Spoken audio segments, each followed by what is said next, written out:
Brady and Sarah may know who to blame for Destiny's death, and Alex has to break bad news to Stephanie. Tuesday, June 16, 2026.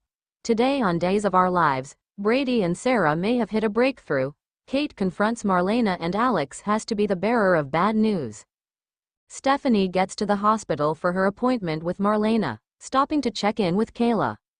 She's hoping for a miracle that this stays out of the headlines, and Kayla, in turn, brings up EJ's censure and the possibility of Gwen buying the hospital.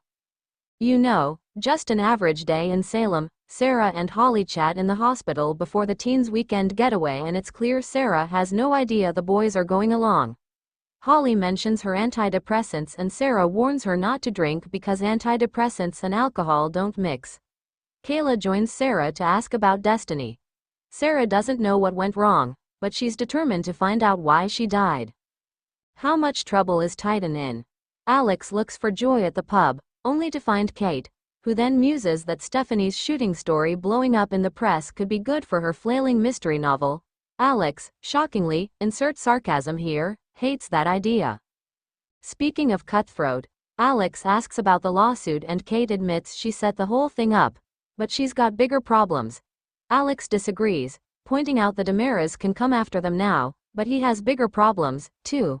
Maybe it's time to just let Titan fold, folks. Outside the pub, Marlena spots Roman waiting for a delivery as far from Kate as he can. He doesn't know where they go from here. Marlena hopes they work it out, but it's not her problem if they don't, right, Marlena? Aaron and Ari get to the Horton cabin, where he's horrified there's no TV or phone service. But Ari's got that covered, with alcohol. Welp, we all see where this is going. They whip up a screwdriver pitcher by the time Tate and Holly show up and offer drinks, but Holly demurs, just like Aunt Sarah told her to. They all go for a swim, play some truth or dare, pour some more screwdrivers, being kept in a cupboard. Weird. And Tate and Holly just start making out in the middle of the room until Ari and Aaron get uncomfortable enough to leave. Yeah, that's also weird. No one does that, do they?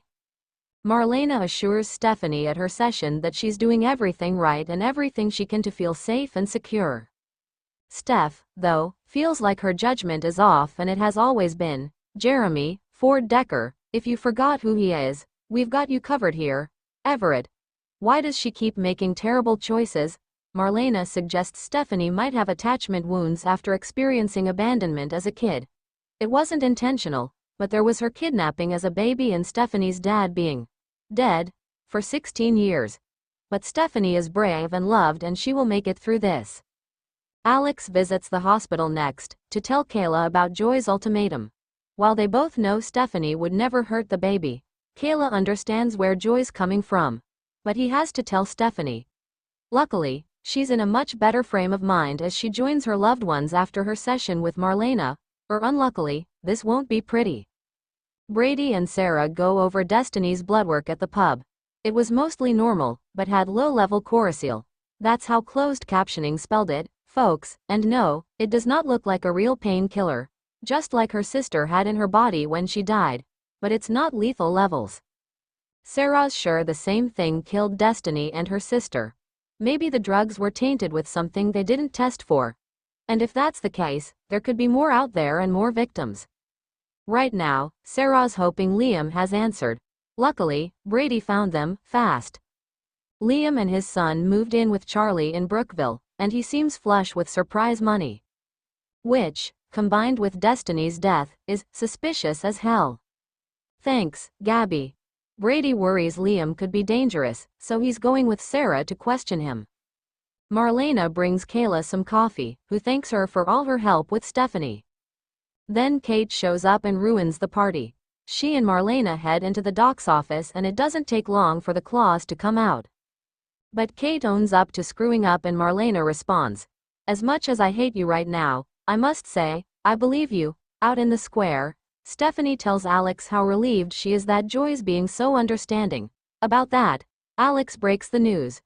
Joy wants Stephanie far, far away from Kelsey. But they're going to make it work, and Joy will change her mind. Someday. Maybe when their kid turns 18. Brady starts looking at pharmaceutical companies that make Coraceal and finds one of the generic ones is made by Demera Pharmaceuticals.